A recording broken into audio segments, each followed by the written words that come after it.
We kick things off at sunny Lubick Field, where the four Fort Collins High School foes met in the Canvas Community Classic. Although it wasn't the most ideal weather for a special event like this, mid-50s and some rain, the atmosphere was still buzzing as students, faculty, and fans from every side made the short trip from around town. Poudre High School and Rocky Mountain High School opened the festivities with the Impalas successfully outrunning the Hungry Lobos, and by a wide margin, I might add. Now, I would be remiss if I didn't mention the competitiveness of the first 24 minutes. It was a grind from the beginning, with both teams exchanging bashes and barrels, and the halftime score absolutely reflected that. Senior Sage Camerand opened the scoring for Poudre on this TD run, cutting to the outside. Rocky Mountain then responded with this deep shot from freshman quarterback Riley Hoenick to senior wideout Owen Powers. Star running back Abe Chatilla followed suit, powering his way in to even it up at 7. Poudre reclaimed that lead after that for a slim 14-7 advantage heading into the break. And from what it seemed, this one would be coming down to the wire. But as you'll see, that's far from what actually ended up happening. Everything suddenly spiraled out of control for the Lobos. A combination of fumbles, bad reads from Hoenick, and just overall execution on behalf of the Lobos yielded an ugly 34-7 loss. None of us foresaw this result, and I'm sure it shocked both fan bases as it was occurring. Rocky Mountain looked good at first, but Poudre disrupted the Lobos' rhythm and capitalized on their mistakes, something that is certainly not uncommon this year for Impalas football. Friday's performance marks Poudre's 5th straight win, improving to 5-1 on the season. As for the Lobos, they now drop to 500 at 3-3.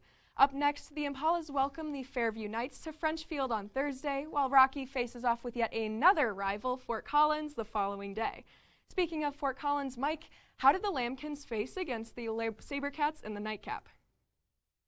Well, Ella, I can assure you that no one was on the edge of their seats for this one either. And unlike that Poudre-Rocky matchup, this game was lopsided from the start, seeing Fossil jump out to an early 19-0 lead halfway through the second quarter. To put it briefly, the Sabercats dominated the Lampkins, especially at the line of scrimmage. Fort Collins consistently ran into a wall, taken aback by the size, strength, and force of Fossil's O-line.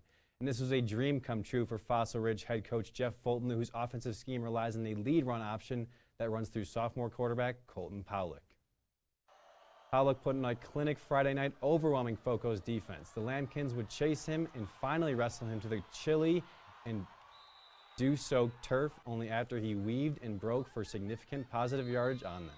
Head coach Matt Yem had major problems stopping his speed and agility, and by the end of the first half, it resulted in Powlick finding the end zone 4 times, 3 on the ground and once through the air, connecting with senior wide receiver Trek Keyworth. His offensive firepower helped the Sabercats to a comfortable 33-7 lead at the half. And the momentum didn't stop there, as the Sabercats came out of the break with just as much explosiveness. On their first possession of the second half, Powlick once again found a crease in the open field, maneuvering past Lampkin defenders to scamper 70 yards for 6. He was a Sabercats offense, and by the time the clock struck 0, accounted for all but 1 of their 7 touchdowns. And though Fort Collins on the other side had little to celebrate throughout, Coach Matt Yem's team did experience a few sparks on the offense. Take, for example, this TD run from Lampkin's halfback Kelly Ray to cap off an impressive 75-yard drive in the later minutes before halftime. Ray then found the end zone again, this time courtesy of a 70-yard bomb of a throw by senior quarterback Easy Campos. The Lampkins would then find pay dirt once more on the ensuing drive when Campos floated a 15-yard pass to Alex Augustine for the score. Unfortunately, the deficit was too large to overcome for Foco, and with 2 more touchdowns added to the Sabercats' lead, it was too little, too late. As the clock struck 0, the Sabercats rushed over to the student section, hoisting the Harmony Cup rivalry trophy, rightfully theirs, bringing it back to Fossil Ridge this year with a dominating 46-21 win. Powlick credited the team's success on preparation and grit and had this to say following the game. I mean, it's a huge game. We had to go in, their record wasn't great coming in, but knowing it's a rivalry game, we got to know they're going to put up a fight. We worked hard in practice and in film all week, and I think it showed. Towards the end, we got a little bit sloppy, but ended up pretty good.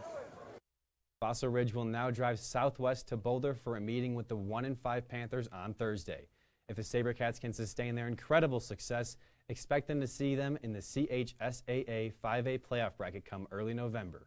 And maybe by then CSU football can finally get a win in the win column. Ella, what are the odds happening this week?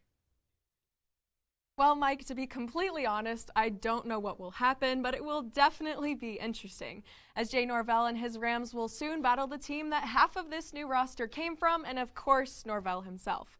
On Friday, the Rams will travel to Reno to take on a completely different Nevada squad than we saw last year. If you remember, to close out the 2021 season, the Rams got utterly obliterated by the Wolfpack while Jay Norvell was still coaching in blue and silver. The final score was 52-10.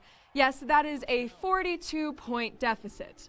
And if you watched the game, 1, I feel sorry for you, and 2, it was the perfect resolution to the Adazio era at Colorado State. Fast forward to this year, and CSU hasn't changed much.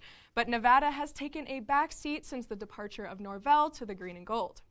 And by the time Friday rolls around, both CSU and Nevada will be coming off a bevy of losses, with the Wolfpack falling hard to both Iowa and Air Force before its bye week last week. Now, I will cut Nevada some slack. Not only were they able to put up 20 against a strong Air Force defense, but they also actually do have a win, too, in fact, unlike a team we cover often here. Nevertheless, I can't not mention the 55 points given up to Incarnate Ward. Where even is that? Yeah, that's a bad look. And getting shut out by, granted, a stout Iowa defense doesn't help much either. So, as you can see, Nevada is weird and hard to figure out, but that works in CSU's favor, doesn't it? Because Ram fans all around have been waiting anxiously for a competitive matchup and have yet to get one. This may be the week where the few faithful people out there have their aspirations come to life. Look, there are plenty of criticisms for Nevada, but the most obvious one is their inability to stop third downs from becoming first. More specifically, a 44% conversion rate for the opponent. Not only that, but their offensive front is allowing way too many plays in the backfield. Like the Rams, Nevada's biggest issue is keeping control or gaining it in the first place. When persistent, especially in the rushing defense, the Wolfpack fold and are forced to throw, which has been causing issues all season. This is a huge opportunity for Fort Air Raid to come to life, showing that Norvell left for the better.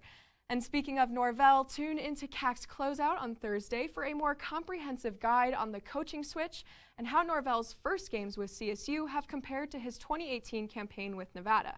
But enough of football. Mike, how did Rams soccer do in their fixture with Utah State this past Sunday? Well, Ella, not any different than their recent matches. CSU played a hard-fought and entertaining game against conference foe Utah State, but it yielded yet another draw, this time 2-2.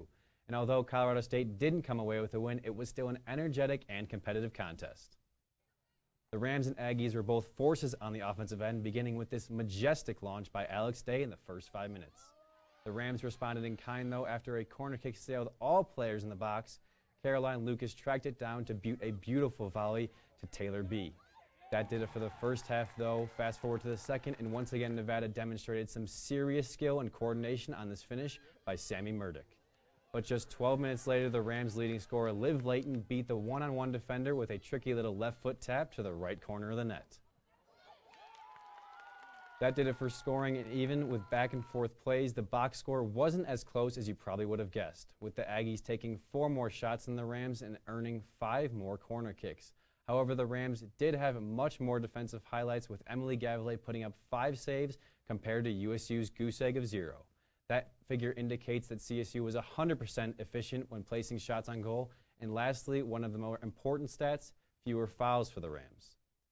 So now the Rams have tied their last 3, but in the coming weeks, they are leaving Rams country for 4 straight outings. Ella, what can you tell us about those next few matchups? Well, Mike, as you said, in the days ahead for Rams soccer, they find themselves on the road quite a bit. And this week, it's a Nevada trip starting with the University of Nevada, Las Vegas, better known as UNLV, following by the heavily attended Wolfpack on Sunday. We'll begin with the Rebels, where they've failed to find much success this season. Out of 12 games, they've lost 8 of them. Although they do have the home field advantage, that has not seemed to make a difference in their past matchups. With the defensive powerhouse that CSU proves to be week after week, in my opinion, the green and gold can hold UNLV to nothing. And speaking of unsuccessful seasons, Nevada currently sits at a brutal 2-6-3 record, with only one stimulating from conference play thus far. Just like the consistent pattern we've seen from the Rams, Nevada also has very low-scoring games, often zeros across the board. Aside from Utah State, spectators haven't seen much from the Rams on the home pitch. It has been a whole lot of nothing. One solid win against San Diego State and the rest ending in a tie. Hopefully by the time Coach Keely Hagan's squad returns home on October 20th, we'll see at least some wins padded into the seemingly never-ending 500 record.